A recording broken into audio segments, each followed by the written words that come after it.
계속 코로나로 인해서 나라 전반이 정상적이지 않은 상태로 운영이 되고 있습니다.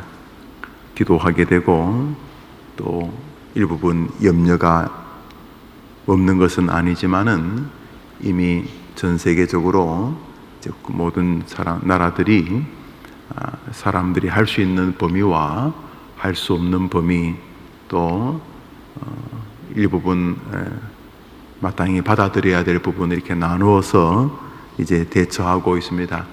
그런 면에서 우리나라의 방역 체계가 많은 문제를 이야기하고 있다는 것을 이제 느끼게 됩니다. 우리가 많이 기도해야 할 부분입니다. 헌법의 종교의 자유가 무엇보다 앞서져 있지만 행정명령이라고 하는 아주 하위 지침에 의해서 교회가 적극적으로 혹은 또 무능하게 협력하고 있는 부분들을 여러분들이 깊이 기도해 주셔서 조국 교회가 하나님 앞에서 그리고 우리의 다음 세대들 앞에서 부끄럽지 않는 좋은 결정을 지금이라도 교단적으로 잘 할 수 있도록 그렇게 기도해 주시기를 바랍니다. 오늘 마가복음 9장 읽었던 2절부터 그 여러 구절은 일명 변화산에서의 기적이다 이래 불리어지는 주님과 엘리야, 모세가 함께 대화하는 장면을 예수님의 제자 베드로 또 야고보, 요한 이 세 사람이 지켜본 장면입니다. 이 부분은 마태복음에도 누가복음에도 공이 다 성경 기자들을 통해 하나님이 기록해 두심으로써 이 사건이 무척이나 중요한 의미를 갖고 있다는 것을 보여줍니다. 무엇보다 가장 큰 의미는 구약을 대표하는 모세와 선지자의 대표 율법과 선지서의 대표가 되는 모세와 엘리야의 등장으로 인하여 구약의 모든 지도자들, 모든 이스라엘 사람들이 가장 존귀하게 여기는 구약의 하나님의 백성들조차 예수 그리스도에게 수종된다. 예수님이 중심에 계시고 좌우에 선지자와 또 모세 오경의 율법을 대표하는 모세가 등장하여 예수 그리스도와 대화하는 장면을 통해서 예수 그리스도가 이미 하나님과 특별히 구약 성경에 지지를 받고 있는 분이다 하는 예수의 우선성을 드러내며 또한 제자들에게 예수님이 어떤 분인지를 드러낸다는 측면에서 예수의 구주 되심을 잘 설명하는 내용일 것입니다. 그 외에도 선지서 여러 선지자들의 주제가 결국 그리스도고 율법서의 모든 주제가 예수 그리스도다. 선지자의 대표와 율법의 대표가 나타나서 그들의 의견을 귀하게 높이고 드러내는 이를 예수로 보이는 전형적인 예수 중심적 교리인 성경의 주제와 그 그림이 일맥상통한 그런 말 그대로 그림 설교일 것입니다.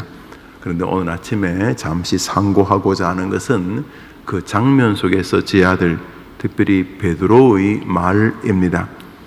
베드로가 자기 눈앞에서 모세와 엘리야가 나타나며 그들의 옷이 세상 사람들이 빨아서 날 수 있는 흰색이 아니라 마치 모세가 주님을 만나고 왔을 때에 그의 얼굴에 후광이 나타나 사람들이 두려워했을 때에 그 빛이 그냥 사람이 빛난다고 무섭습니까마는 모세의 얼굴에서 나타나는 그 광채는 사람들에게 경외심을 갖게 했던 것처럼 예수 그리스도와 모세와 엘리야가 나타난 그 변화산에서의 그 옷의 광채가 자기들이 도저히 본 적이 없는, 그러니까 후광 같은 아주 존귀하고 아주 영광스러운 그런 모습이었다, 이런 뜻이 될 것입니다.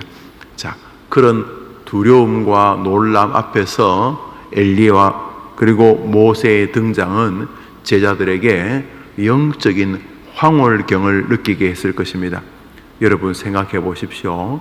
여러분이 교회를 오는데, 교회 현관문을 여는데 여러분이 이분이 바로 모세구나, 이분이 바로 엘리야구나 하는 그런 인상을 받는 그런 분들이 자신의 예수님과 함께 대화하고 있을 때 여러분들은 야, 이 교회가 진짜 하나님이 계시는 교회구나, 뭐 그런 느낌 받지 않겠습니까? 그렇게 엘리야, 모세, 예수님의 등장 앞에서 이 베드로가 신적인 경외심에 빠진 것입니다. 영적으로 아주 고상해진 것입니다. 여러분 아시죠? 모세가 또는 엘리야가 나타났을 때에 지금 이 고백하고 있는 이 베드로와 훗날 예수님이 십자가에 달리기 직전에 고초를 당할 때에 어떤 여자아이가 베드로 아저씨 당신도 저 예수하고 한편이죠 그랬을 때에 예수님을 부인하던 베드로가 같은 사람입니다. 아직 예수님 부인하는 장면까지 안 갔어요. 그러니까 뒤에 곧 부인합니다. 부인하고 또 뭐 보면 성경에 보면 누가 잘났냐, 지금 오늘 본문에도 나옵니다만 누가 더 크냐, 뭐 이렇게 제 아들이 서로 도토리 키재기하고 막 그러고 있는 장면이 아직도 연결지 못한 베드로입니다. 최소한 사도행전에 나오는 베드로 아닙니다.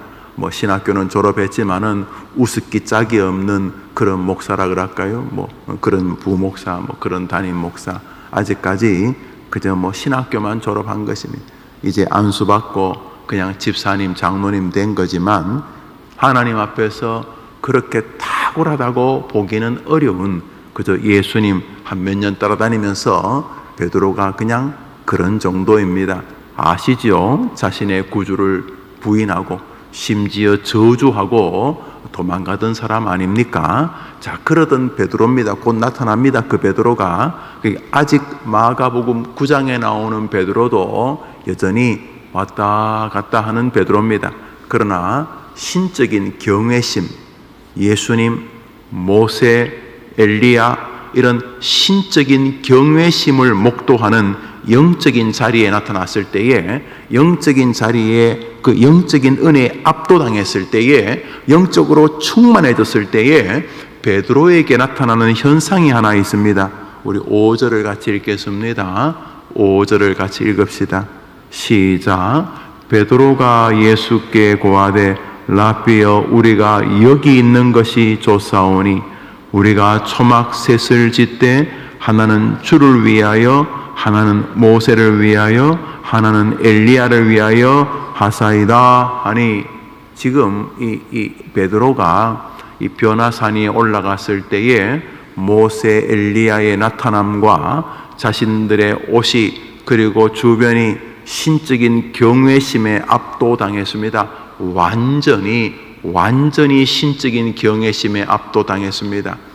말 그대로 세상과 나는 간 곳 없고, 누가? 세상과 나는 간 곳 없고. 지금까지는 그렇게 뭐 내게 손해가 되냐 안 되냐, 내 자존심을 건드렸냐 안 건드렸냐, 네 따위가 나한테 이럴 수 있냐 저럴 수 있냐, 지구의 중심이 자기 중심이지.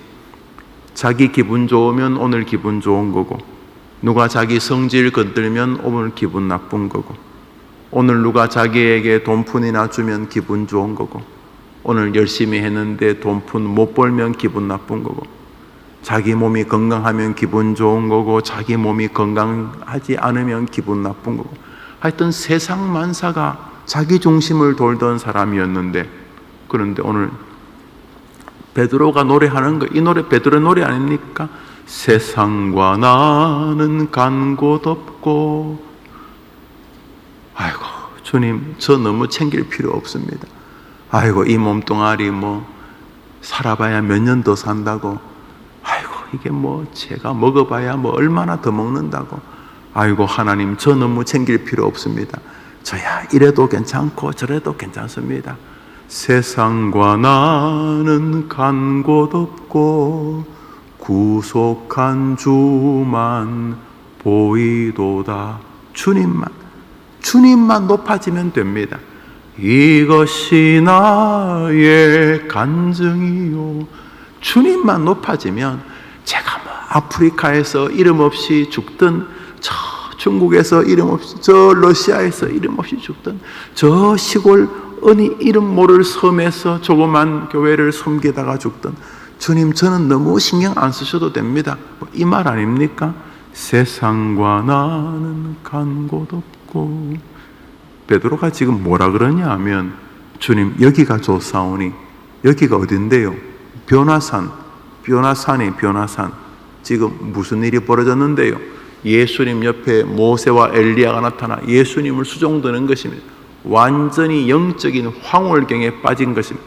그래서 주님 여기가 좋사오니, 여기 우리가 열심히 집을 지어서, 하나는 주님을 위해서, 하나님은 모세를 위해서, 하나는 엘리야를 위해서 집을 짓고 여기서 삽시다. 저 밑에 내려가지 말고 그냥 여기서 그냥 삽시다. 지금 그 뒷구절 나옵니다. 베드로가 지금 무슨 소리 하는지 모를 말을 지금 하고, 이게 방언입니다. 이게 지금 뭐 샬라샬라 그것만 방언이 아니라, 지금 이 모세가 자기가 지금 무슨 소리 하는지도 모르고, 이 베드로가 자기가 지금 무슨 소리 하는지도 모를 영적인 큰 힘에 압도당해 가지고 말하는, 여기 중요한 게 그 좋아요. 여기 살자. 뭐 그 좋은 말이죠. 그래서 하나는 주님을 위해서, 하나는 모세를 위해서, 하나는 엘리야를 위해서, 그 세 분을 존중하겠다는 거죠. 그죠? 그 집을 세 채. 그것도 좋아요. 그럼 저거들은, 베드로, 야고보, 요한은 자기들 집 짓자는 이야기는 없어요. 영적인 강력한 은혜에 압도당했을 때 성도들에게 나타나는 가장 공통적인 현상은 자기를 약화시킨다는 것입니다. 믿음이 이상해지면 자기가 항상 높아집니다. 좋은 교회는 남 섬기는데 마음이 있습니다. 아이고 우리 목사님, 아이고 우리 장로님, 아이고 우리 집사님, 아이고 우리 청년, 아이고 우리 다음 세대 우리 아이들, 이렇게 되도 않는 교회는 내가 목사인데 왜 나 안 섬기냐? 내가 장로 되는 게 쉬운 줄 아는, 내가 장로인데 너희들이 나를 왜 무시하냐? 내가 이 교회 수십 년 됐는데, 내가 이 교회 지을 때 내가 뭐 이 교회 100억을 1000억을 헌금했는데, 뭐 이런 교회들입니다. 가정에서 왜 문제가 생겼냐? 왜 나 안 알아주냐?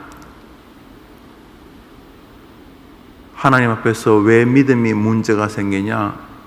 하나님까지 이용해서, 하나님 뭐 사실 난 당신에게 큰 관심 없고, 하나님 당신이 열심히 노력해서 나를 좀 챙기시오. 그러니까 내가 하나님을 위해 사는 게 아니고, 하나님이 날 쫓아다니면서 내 앞에 문제 좀 해결해 주고, 내 뒤에 문제도 좀 방어해 주고, 그래서 하나님이 나를 좀 챙겨주시오. 내가 예배 드려주고 내가 헌금해 줄 테니까 하나님이 나 좀 챙겨주시오. 이러면서 믿음이 다 망가지는 것이죠. 그러나 하나님의 강력한 은혜를 입었을 때에 나타나는 현상이 어떤 것인가? 오늘 베드로에게서 나타나는, 주님이 높아지고 도무지 자기 실속이 보이지 않습니다. 여기 이 사건은 마태, 마가, 누가에게 훗날 주님을 경험하고 참 신앙을 경험하고, 맞아, 그때 그 세계가 믿음이었지. 그리고 훗날 보십시오. 이제 예수님의 부활을 경험한 다음에 베드로가 이렇게 삽니다. 사람들이 너 예수 이야기하면 죽인다 이렇게 말할 때 베드로가 어이구 무서워라 그러는 게 아니고, 내가 내 육체를 죽이려는 너를 무서워하랴, 내 육체와 함께 영혼까지 죽일 수 있는 하나님을 무서워하랴. 우리들은 보고 들은 것을 말하지 않을 수 없다. 예수가 구세주다. 이렇게 말하게 됩니다. 세상과 나는 이제 없어지게 됩니다. 복음을 전하다가 베드로가, 복음을 전하다가 야고보가, 복음을 전하다가 많은 제자들이 죽었으면, 그 정도 죽었으면 아이고 무서워라 할 텐데, 죽어도 그 죽음을 영광으로 알고 복음을 증거하였습니다. 제 고향은 경북 의성이 고향입니다. 제가 어릴 때 귀에 딱지처럼 들었던 것이 주기철 목사님이 저 평양에서 있을 때에 워낙 그 어른이 영향력이 크니까 주기철 목사님을 잡아가지고 평양의 감옥에 가둬두면 평양 시내에 있는 많은 기독교인들의 가슴을 울리니까 이 주기철 목사님을 끌고 어디까지 왔냐면 경북 의성 경찰서까지 와서 거기서 고문을 했습니다. 거기서 고문을. 그래서 어릴 때부터 장로님들이 우리는 주기철 목사님의 고문과 순교가 흐르는 교회 지역이다, 뭐 이러면서 기도했어요. 그래서 제가 어릴 때 교회 다니면서 겁도 없이 야, 나도 순교하면 좋겠다, 그런 기도를 했어요. 순교하면 좋겠다. 지금도 뭐 그런 기도를 하느냐 이렇게 뭐 말할 수는 뭐 없겠습니다만 참 마음에 그 기도가 늘 있었습니다. 어차피 한 번씩은 다 죽을 텐데 야, 나 주님 위해서 죽으면 좋겠다. 그래 보니까 그때 그 중학교 때 신앙이 더 좋았던 것 같아요. 베드로를 보면 오늘 자기가 없어요. 이 사람 뭐 좋아, 거기서 살자, 좋다. 그럼 저거 집도 있어. 저거 집 없어요. 그저 주님 높아지면 됩니다. 주님 높아지고 그저 성경에 나오는 모세, 엘리야 그 성경을 말하는 거죠. 그저 주의 말씀이 높아지기만 하면 저야 그냥 여기 솔잎 덮고 자도 괜찮고 저야 아니 그건 그렇다 치고 뭐 먹고 삽니까? 뭐 먹고 그냥 어디 쥐를 잡아 먹든 토끼를 잡아 먹든 고사리를 캐 먹든 그 별로 중요하지 않고 그저 주님하고 살면 됩니다. 이러고 있는 것입니다. 오늘자 날주 사도행전 14장을 보겠습니다. 사도행전 14장입니다.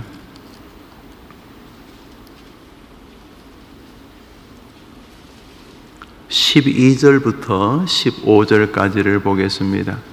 12절부터 15절까지를 봅니다. 오늘자 날주 사도행전 14장 12절부터 15절 읽읍시다. 시작. 바나바는 제우스라 하고 바울은 그 중에 말하는 자이므로 헤르메스라 하더라. 시외 제수 신당의 제사장이 소와 화환들을 가지고 대문 앞에 와서 무리와 함께 제사하고자 하니 두 사도 바나바와 바울이 듣고 옷을 찢고 무리 가운데 뛰어 들어가서 소리질러 이르되 여러분이 어찌하여 이러한 일을 하느냐? 우리도 여러분과 같은 성령을 가진 사람이라. 여러분에게 복음을 전하는 것은 이런 헛된 일을 버리고 천지와 바다와 그 가운데 만물을 지으시고 살아계신 하나님께로 돌아오게 함이라. 무슨 일이 있었냐 하면 바울과 바나바가 이렇게 복음을 전하다가 루스드라 지역에 갔을 때에 그 제대로 걷지 못하는 사람이 있었습니다. 아마 큰 동네 아니니까 다 알았겠죠. 우리가 교회 생활 오래 하다 보면 아이고 저분은 몸이 좀 안 좋다, 저분은 아이가 장애다, 이렇게 오래 생활하면 알지 않습니까? 그 작은 지역에 제대로 걷지 못하고 또 서지 못하는 그런 분이 계셨는데 이 바나바와 바울이 간절히 기도하였을 때 그가 이제 걷게 된 것입니다. 그러니까 기적이 일어난 것입니다. 네 발로 일어나 걸으라 하니 그 사람이 걷게 됩니다. 이제 그랬더니 사람들이 다 모여들어 가지고 이 바나바와 바울을 이 사람들은 신이다 이렇게 말하는 것입니다. 바나바는 제우스다. 제우스 신 있죠. 제우스 신이다. 그러고 또 바울은 헤르메스, 요즘은 그게 유명한 그 명품 브랜드가 됐던데 저 신입니다. 신. 이 바울과 바나바는 신이다. 와, 대단하다. 우리도 잘하면 대단하다. 완전히 귀신이다. 이 사람 귀신이다. 이 보통 사람이 아니다. 이렇게 높여주는 겁니다. 기도해서 그 사람이 몸이 나았습니다. 기도해서 교회가 부흥했습니다. 열심히 기도하니 남들은 참 돈 벌기 어려운데 이상하게 나는 돈을 좀 많이 벌었습니다. 열심히 기도하고 믿음 생활하는 동안 남의 자식은 다 이상한데 어떻게 우리 애는 다른 사람이 부러워할 그런 자식이 되었습니다. 여튼 간에 우리 살다 보면은 말 그대로 은혜로운 일이 벌어지잖아요. 좋은 일이 벌어집니다. 좋은 일, 사람들이 부러워할 만한 일, 사람이 야 정말 대단하다 이렇게 막 띄워줄 만하고 높여줄 만하고 이런 일이 벌어지잖아요. 오늘 지금 바나바와 바울이 선교여행 하다가 사람들이 이야 보통 사람이, 저 사람들은 사람이 아니다 신이다 한번 그 바나바와 바울을 막 섬기려고 합니다. 야, 이 사람들은 신이다 하고 이 사람들을 살아있는 신이라 그러면서 막 제사 드리려고 하고 막 그러고 있습니다. 그때 이 바울과 바나바가 무슨 일을 했냐면 옷을 찢습니다. 자기 옷을 벅벅 찢습니다. 14절을 읽습니다. 14절을 같이 읽읍시다. 시작. 두 사도 바나바와 바울이 듣고 옷을 찢고 무리 가운데에 뛰어들어가서 소리질러 이르되 무슨 왜 갑자기 옷을 왜 찢습니까? 참 우리 너무너무 마음이 아프면 가슴을 찢는 것처럼 그 표현이죠. 옷을 막 찢습니다. 지금 가만히 있으면 이제 막 사람들이 와 그럴 텐데 아이고 우리 목사님, 우리 장로님, 아이고 우리 대통령님 어쩌고 저쩌고 막 그럴 텐데 이 바나바 바울이 옷을 벅벅 찢으면서 막 절규합니다. 뭐라고 절규하냐? 이 사람들 정신 나갔나? 이 사람아 우리가 그 사람을 걷게 했는가? 이 사람아 우리가 그 사람을 이렇게 세웠나? 이 사람아 뭐 내가 이 교회를 부흥시켰나? 이 사람 내가 무슨 여보게 내가 한 게 아니고 하나님께서 하신 것이네. 사랑하는 여러분, 하나님이 뭘 원하시는지 오늘 아침 짧은 성경에서 느끼지 않습니까? 맞습니다. 그겁니다. 하나님은 자신의 영광을 위해 우리가 살려지기를 원하고 계십니다. 인간적 표현을 빌리면 독선적이시죠. 여러분 웨스트민스터 신조 소요리 대요리 문답 1번 잘 아시죠? 학습 세례 받을 때 여러분 장로님들과 문답하셨잖아요. 사람의 처음 되는 목적이 뭐냐? 목적거라니까 어려운데 쉽게 말해서 왜 사느냐? 혹은 하나님이 널 왜 만들었느냐? 너는 왜 아직까지 70인데 안 죽었냐? 너는 아직도 50인데 왜 아직 안 죽었냐? 너는 아직까지 왜 여기 와 있느냐? 하나님이 너에게 왜 자식을 주고 부모를 줬느냐? 너는 왜 아직까지 이 땅에 살아있느냐? 아니 너를 이 땅에 하나님은 왜 보내셨냐? 이 말이잖아요. 사람의 처음 되는 목적이 뭐냐? 왜 사느냐? 하나님 성도의 입장에서는 하나님이 너를 지금까지 왜 살려두셨느냐? 이 말이잖아요. 정답이 뭡니까? 하나님을 영화롭게 하고 그분을 영원토록 즐거워한다. 쉽게 말해 하나님을 높이려고. 기독교인들의 목표가 뭐라고요? 하나님 어루고 달래가지고 잘 사는 게 아니고 아골골짝 빈들이든 궁궐이든 모든 사람이 부러워하는 높은 자리에서든 모든 사람이 짓밟고 지나가는 풀의 민초 같은 인생이든 간에 하나님이 우리를 이 땅에 보내신 이유는 아주 단순합니다. 당신의 영광을 위해서입니다. 그래서 많은 사람들이 이거 힘들어합니다. 무슨 이런 신이 다 있나? 이런 신이. 자기가 신이면 모든 걸 다 가지고 있을 텐데 굳이 나에게까지 영광을 받고 싶어 하는가? 그렇습니다. 여러분 성경을 가만히 읽어보십시오. 하나님은 철저하게 자신을 우리가 섬기기를 원하고 계십니다. 그것이 왜인 줄 아십니까? 그것이 우리에게 가장 큰 사랑이시기 때문입니다. 우리가 하나님을 섬기지 않고 살면은 자기를 위해 삽니다. 결국은요, 기껏해야 자기의 또 다른 분신인 자식을 위해 삽니다. 그냥 그러다 죽습니다. 권세, 명예, 학벌, 글을 쓰고 디그리를 하고 다 똑같은 이야기입니다. 아침 저녁으로 헬스를 하고 결국 같은 이야기. 무슨 이야기? 자기를 위해 삽니다. 나라를 위해 사는 충신이라고 합니다. 충신도 결국은 나라의 충신이라고 하는 이데올로기를 위해 사는 것이니 그것도 자기를 위해 사는 것입니다. 돈을 위해 살든 고매한 철학을 위해 살든 똑같습니다. 자기를 위해 삽니다. 그런데 문제는 우리 인간이 우리의 전부를 다 동원해서 자기를 위해 살 만한 존재냐 하는 것입니다. 우리의 본질은 만물의 영장 맞죠? 하나님의 형상이 있는 천사들이 수종드는, 지금은 약간 우리가 천사보다 못합니다. 한 수. 그러나 이제 천국에 올라가면 천사들이 우리를 수종든다 그랬죠. 히브리서가 말하죠. 언제 하나님이 천사들 보고 너희들가 내 아들이라고, 그런 적 없다. 오직 우리에게만 하나님이 너희는 내 아들이라고. 천사는 우리를 수종들기 위한 존재들이, 우리 하나님을 수종들기 위한 존재. 요한계시록 우리가 그날 그리스도와 함께 영원히 왕, 함께라는 말이 형제라는 뜻. 우리가 영원히 그리스도처럼, 과거 성경엔 그리스도처럼 왕노릇한다. 그리스도처럼, 그리스도와 함께 왕노릇한단 말이죠. 그것이 우리의 본질이죠. 자, 그런 하나님과 함께 영원히 온 세상을 통치하며 천국에 하나님처럼 서게 될 우리가 이 땅에서 우리의 지정의를 다 던져가지고 살만한 존재냐 말, 우리가 아니죠. 많은 사람들은 그러고 있지만은 우리의 몸과 마음과 뜻과 내 꿈과 내 생각의 작은 한 조각까지 다 뽑아당겨서 온 힘을 다해 던질 만한 존재냐? 우리가 아니잖아요. 아니에요. 여러분도 알고 저도 압니다. 내 모든 것을 다 투자해서 살기에는 너무 허접한 존재예요. 여러분이 여러분의 힘을 다해서 집에 있는 개를 위해 산다, 집에 기른 거북이를 위해 산다, 말이 됩니까?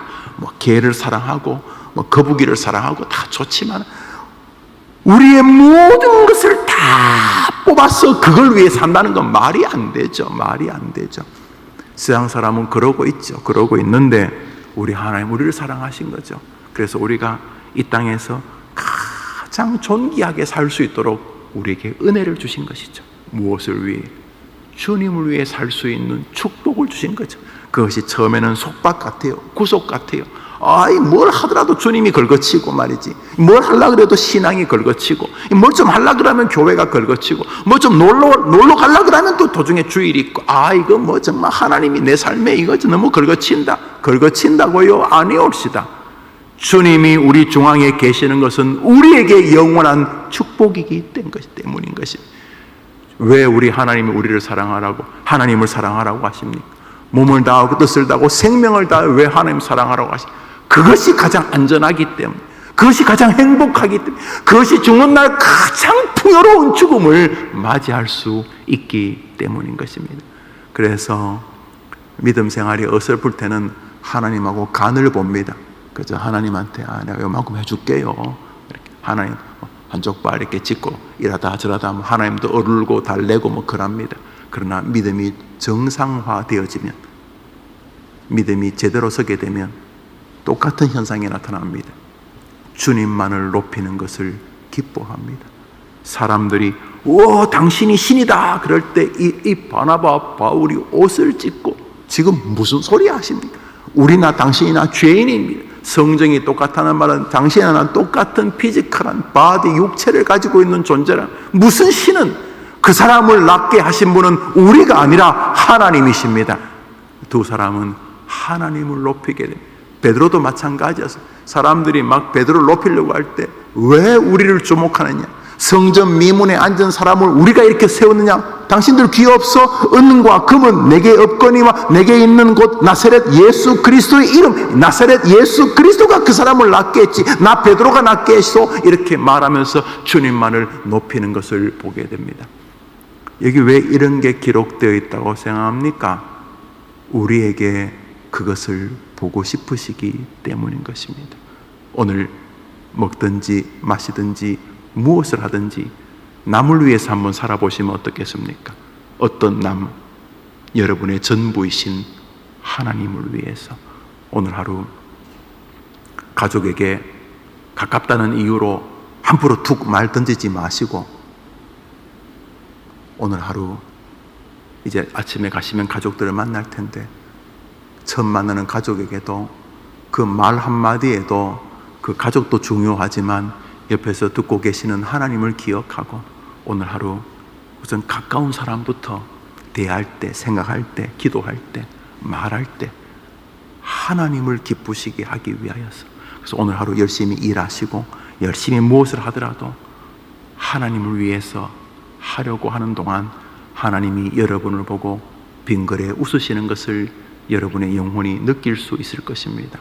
오늘 하루 먹든지 마시든지 무엇을 하든지 주의 영광을 위하여 하라는 말이 저 구름 잡는 그 말 같지 않은 허상의 신앙이 아니라 오늘 여러분의 삶의 실존이 되기를 바랍니다. 오늘 여러분이 주님을 높이고 주님만이 여러분의 주인인 것을 여러분도 알고 옆에 계신 주님도 알고 오늘 여러분을 만나는 사람들도 알게 되기를 바랍니다. 오늘 여러분의 말, 여러분의 손길, 여러분의 지갑이 주님이 주인인 것을 증명하는 하루가 되기를 바랍니다. 그래서 주님의 그 미묘한 구속, 그 속박 맞죠? 뭘 하더라도 주님을 위해서, 뭘 하더라도 주님, 뭘 하더라도 주님, 야 이거 좀 깝깝해 죽겠다. 아니요, 그 구속, 주님, 뭘 하더라도 주님을 높이고 뭘 하더라도 우리 주님을 앞세우고, 이거 뭐 너무 오늘 하루 종일 너무 답답한데, 그런데 우리 선배들은 그것이 축복인 줄 알았습니다. 주의 사랑의 줄로 나를 굳게 잡아 매소서.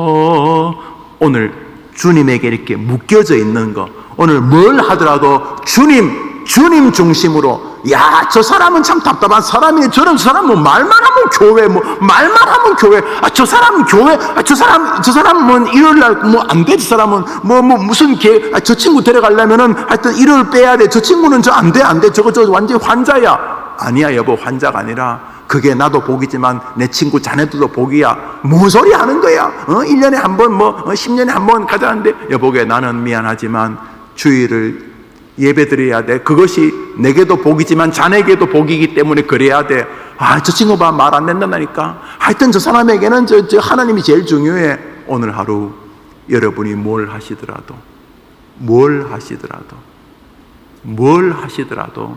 여러분 때문에 하나님이 높아진다면 여러분은 오늘 여러분이 할 수 있는 최고로 잘 산 하루가 되는 줄 믿으시기를 바랍니다. 한 절만 더 읽고 우리 같이 기도합시다. 다시 돌아가서 마가복음 9장입니다. 마가복음 9장 33절부터 잠시 보겠습니다. 33절부터 보겠습니다. 33절부터 36절까지 보겠습니다. 35절까지 봅시다. 35절까지. 33절에서 35절입니다. 시작. 가버나움에 이르러 집에 계실새 제 아들에게 물으시되 너희가 길에서 서로 토론한 것이 무엇이냐 하시되 그들이 잠잠하니 이는 길에서 서로 누가 크냐 하고 쟁론하였음이라.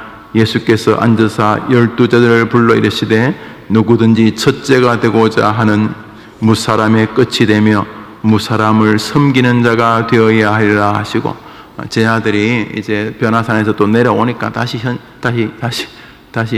원래 모습으로 돌아가죠. 이제 제 아들끼리 모여가지고 베드로가 더 높으냐, 안드레가 높으냐, 야고보가 높으냐, 도마가 높으냐, 누가 더 크냐, 그러고 있어요. 이제 보통 문제 있는 교회들이 그런 교회죠. 교회 와보면 누가 더 크냐, 교회에서 날마다 도토리 키재기 딱 보면 키재기가 벌써 와요. 누가 돈이 더 많냐, 누가 이 교회를 지는데 기여를 많이 했냐, 어쩌고 저쩌고. 이제 보통 되도 않는 교회들 가면 대부분 그러고 있죠. 딱 들어가면 며칠 만에 느낄 수 있어요.